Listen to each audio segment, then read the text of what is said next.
What's up, everybody? Quentin with Wet Dreamz Outdoors. Thanks for tuning in. Thanks for watching. So I just thought, being that I'm primarily going to focus on bow fishing on this channel. I mean, we're going to do other outdoors sports and other types of fishing, but primarily bow fishing. And with bow fishing season just around the bend in Pennsylvania, I figured I'd give you a rundown on what my gear is, why I like it, and what I personally use. So most of you, I'm sure, if not everybody, that's whether you're new to bow fishing or been in bow fishing for a while, you all know AMS Bottle Reel. Everyone sees it.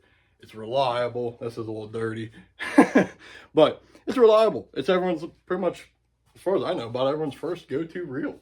It's they are nice. It's more of a hand line style bow fishing. It's fun. It gives you a really good thrill. I don't got any videos right now to post, but I will post some here later. I'll kind of give some backstories on them about just me using these reels in general when I first started off. So to start off, I mean, you could use a reel like this. You're looking about, I think they're up there about 125, 150 bucks right now. If you get the full dress-up kit, you know, with a rest, and I think 2 arrows, I want to say they're pushing like 170, which is not bad to get into it. You don't need a real fancy bow. This is one here. This is a PSC Mud Dog. This actually is not my bow. This is my buddy's. He always leaves it with me since he bow fishes with me only. So this is actually his setup. But yeah, I just wanted to show you guys. This was his first bow. It works great. He likes it. He shoots great with it. Me personally, I mean, it works. I've only ever shot it once or twice. It's very light. I can't really complain with it. Sorry for the noise. My dog is chasing her tail. But it works good. My personal first bow, I did have an AMS reel on it, but this was my first bow. This is a PSC Heritage. Actually, I think it's a Mustang, to be honest with you. Yeah, PSC Mustang. I picked this up from Cabela's in their bargain cave. I want to say it's like 75 bucks. It's 3-piece recurve. When I first got into it, I had a AMS Bottle Reel on it. Right now, this is a Cajun.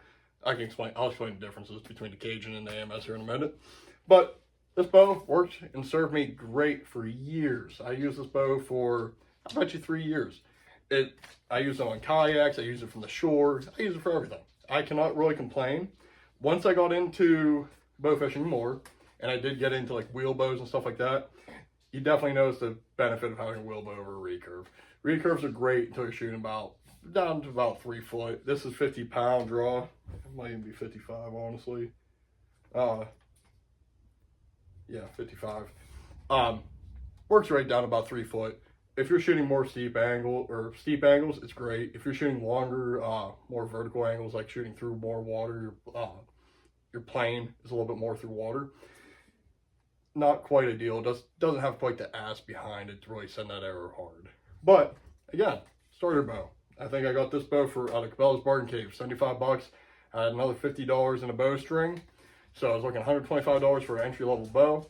Then I put an AMS Bottle Reel from an old setup or another setup I had, put that on it. Served me for years. It was great. So I did mention AMS reel versus the Cajun Bottle Reel. Same general function as a hand reel style. The difference with the Cajun, so I don't got the line out of it, unfortunately. Actually, I got one sitting right here. So, Cajun Bottle Reel. They're nice. They work good. Difference between them and an AMS. An AMS, your string, I don't know how well you can see it here, would be free falling right now. With the Cajuns, they have a push button here that is actually a drag. So you actually got to press that button down to release the line. What's nice about this is when you go to reel in, you do not have to pull the tension lever to retract your line. AMS, you have to hold pressure on this, and that pressure determines whether you're pulling it in or it's just a dead stop. Cajun, theirs is just pretty much you have a fish running, you want to stop it, you want to pull an arrow out of the mud, clamp down on that. It's going to hold that line pretty solid. You're going to be able to use the bow to pull that arrow up out or pull the fish to you. But what's nice with it is just the general retrieval of the line. See, I got this line hanging here. You just click, and I've got my finger on that lever to reel in. Pulls it in.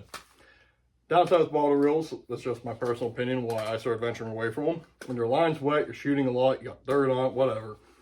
Sometimes when you're reeling in, the line likes to clump up in the front here. So you got to hold the arrow, you got to hold the bow back and you tap it. try to shake that line, get it to settle on the bottom. Not a very hard task, but it's something you got to keep in mind. But these reels, about the same price point as AMS. Can't really go wrong with them. They are nice beginner level reels. I will say one thing I love about bottle reels and this style line they have. So their line is thicker. It's meant for using with safety slides. You have to use safety slides with this type of line. When you shoot a fish, you have fish just tripping out. You don't really use the bow to fight them too much. You can, but me personally, I love just grabbing that line by my bare hand, and you hand line that fish. You have a hold of it, the line goes taking off through your fingers. If you ice fish, you know this feeling. It's a great feeling. It's a blast. And you pull them in, you get a couple pulls in, you throw your line on the deck, hurry up, you grab it. Oh, there we go. You grab it, reel it up. Then immediately repeat the process. Start pulling in, drop the line, reel it in, get the fish, work it to you. Downside with them, real quick, and the reason why I'm getting away from these a little bit, the Cajuns, there is a rubber wheel in there. That's what presses against your line. It does wear out, does get grooves in it. If you forget to push this button, this little button here, that will wear out that wheel a little bit faster. So something to be mindful of. The AMS, you don't have to worry about that, but you have to deal with, you have to pull the lever to reel it in. So with the conclusion of the Cajun winch there on the recurve, that concludes this series, or this portion of this two-part series. So that's going to be the bottle reels. That's going to be your AMS and your Cajun winch. And next, I'm going to show you what I got into after that. That's going to be the cast or spin cast style reels. So stay tuned for part 2. It's going to be posted here in a second. So go ahead and click that link, watch that video. That's going to talk about the spin cast. That's going to be a couple different variations I personally own, what I'm switching all my guys over to.